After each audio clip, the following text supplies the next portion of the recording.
Archaeologists find impossible evidence that reveals a lost part of the past.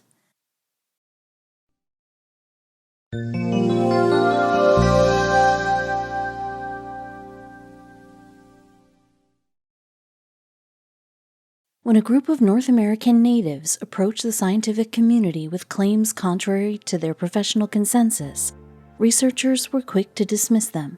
However, these scholars knew that everything they thought they knew about a particular chapter in history was a complete lie. The Heiltsuk people, the indigenous First Nation of the Great Bear Rainforest of British Columbia, have claimed remote Triquet Island for nearly 5,000 years, but archaeologists have rejected this property claim for an obvious reason. The continental glacier that formed over Canada during the last ice age would have also covered Triquet Island, making it uninhabitable. But even with the facts against the Heiltsuk, a small group of investigators took it upon themselves to uncover the truth once and for all. Archaeologists began an extensive excavation of the remote island in hopes of discovering traces of a bygone civilization. What they found there not only shocked the entire archaeological community, it also changed history forever. Under several layers of earth, they found remains of an old firewood hearth. But how could this be? According to the researchers, it would have been impossible for humans to cut their way through glacial ice to reach the ground.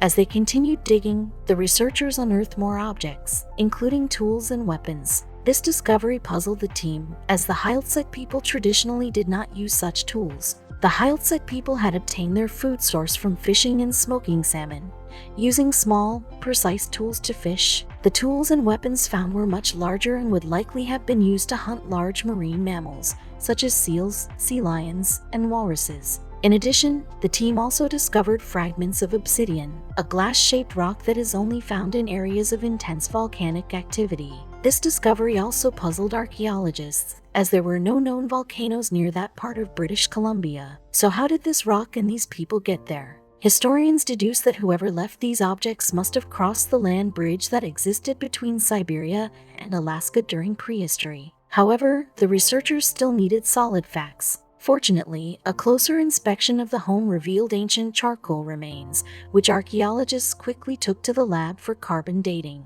When they received the results, the researchers couldn't believe what they saw. All they knew was a lie. According to the carbon dating report, these chunks of coal were a staggering 14,000 years old, making them the oldest carbon remnants ever discovered in North America. Even by world standards, this was an extraordinary find. After all, these simple pieces of coal were older than the Great Pyramid of Giza and even predated the invention of the wheel. But that is not the most remarkable fact of this discovery. The 14,000-year-old discovery placed the first Heiltsuk on Triquet Island 2,000 years before the end of the Ice Age. Therefore, the island could not have been covered by the huge continental glacier. And that's not all. Since the island of Triquet was surrounded by water on all sides, the early Heiltsuk would have used boats to traverse the open waters. However, ships were not believed to have been invented until centuries later. This meant that the Heiltsuk settled in the area 2,000 years earlier than was initially believed. If this was the case, then these early men likely crossed paths with some of the most formidable beasts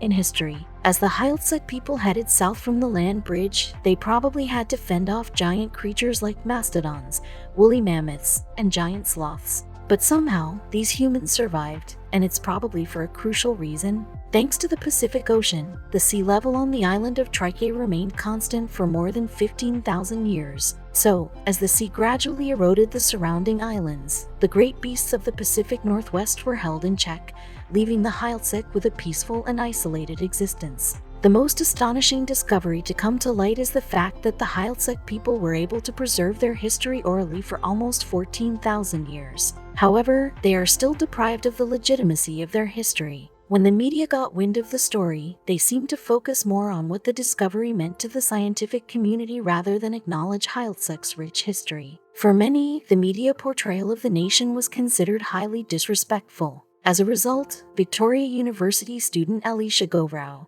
who was present during the excavation, has dedicated herself to changing the focus of the dialogue towards the Heiltsuk people. Heiltsuk's claim to Triquet Island stands as one of the oldest land ownership claims in the world. Time will tell how this disagreement evolves over time, but it's actually not the weirdest land dispute Canada has faced. One did not involve an anti-government tribe, but a single man. You have most likely never heard of Machias Island. Situated between the Gulf of Maine in the US and the Bay of Fundy in Canada, this small landmass has been the subject of controversy. Both the US and Canada have claimed it, but a local fisherman named Barna Norton took that debate to a new level when he recently approached the courts with an astonishing claim. Barna's connection to Machias Island began in 1940 when he was only 25 years old. He set sail from his hometown of Jonesport, Maine, and traveled 20 nautical miles to reach the rocky island. This was the beginning of countless trips from shore to shore, but he could never have foreseen how much this island would mean to him.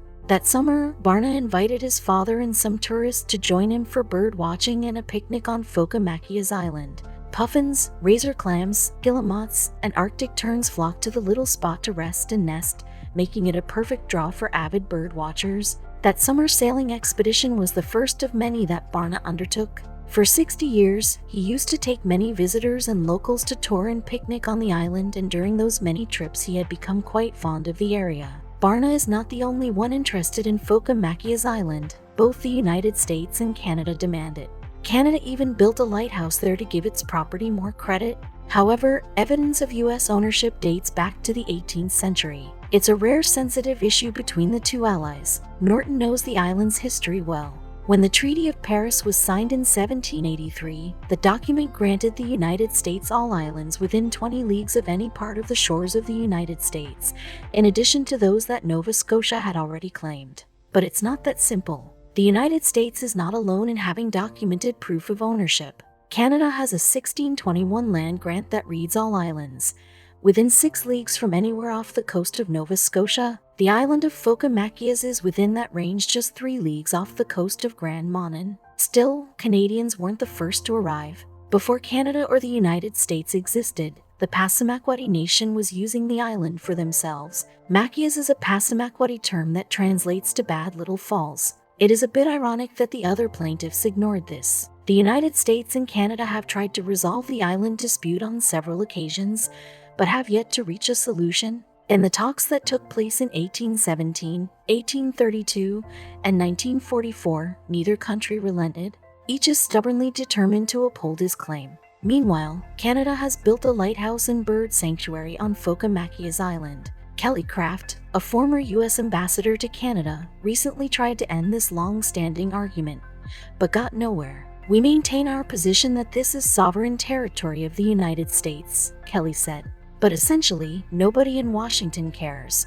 She couldn't get anyone in Washington interested, no matter how much she advocated for a solution. However, both governments were dismayed that another, much smaller party would make a claim.